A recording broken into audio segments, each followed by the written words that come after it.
White Hispanic folks, or white Hispanic and non-Hispanic folks have grown at about 8% in Oregon over the last decade, where tribal folks, if you include those that self-identify as Hispanic, have grown by a whopping 30% over the last decade.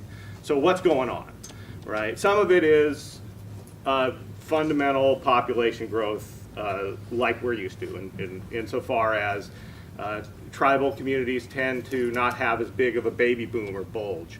And so in recent years, those death rates have been lower among tribal communities than the average Oregonian.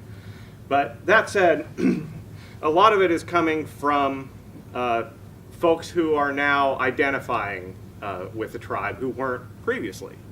Because in the census data, it's all your race is self-identified, and there's quite a flood of folks now identifying with the tribes. Part of this has to do, they say, with new genetic testing technology that's cheap for everybody, and some folks are finding out their heritage, and other folks are also being drawn by the culture and want to identify with it. So it's going to be really interesting to see how this shakes out for the Oregon tribes. How many of these local tribes, to what extent are they experiencing some of this, some of these gains in folks that identify as such. We won't know until the 2020 census, when we start to get in a little bit deeper. For me, this is an opportunity to always pitch. We need more money into the census.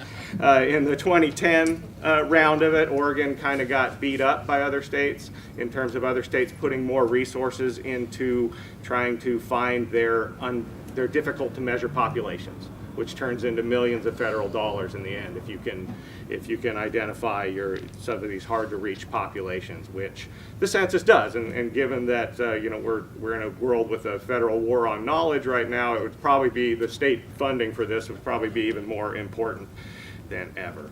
So what about jobs? Well, the population growth is obviously there. What about jobs? Well, it sure looks like it. We don't get good, timely data on the jobs within the sovereign nations, but we do, as has been mentioned here a couple times already, we do notice a real close tie between the local communities surrounding tribes. And so we can get a kind of an idea of what's going on in job markets by looking at the surrounding areas. So how did I do that?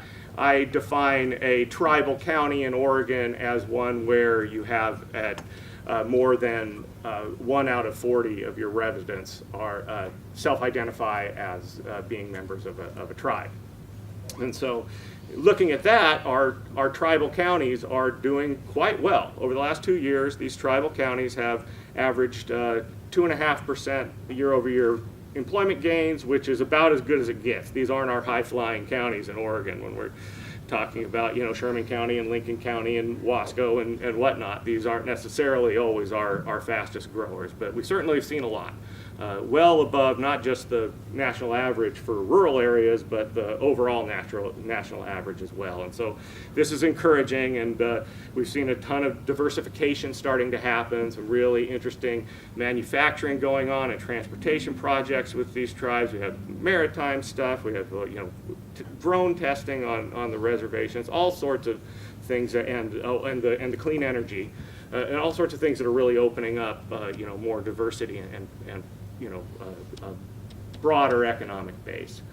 And even gaming is doing well. Gaming has certainly come back in the last couple of years, and in Oregon, our lottery that we follow closely is all the way back to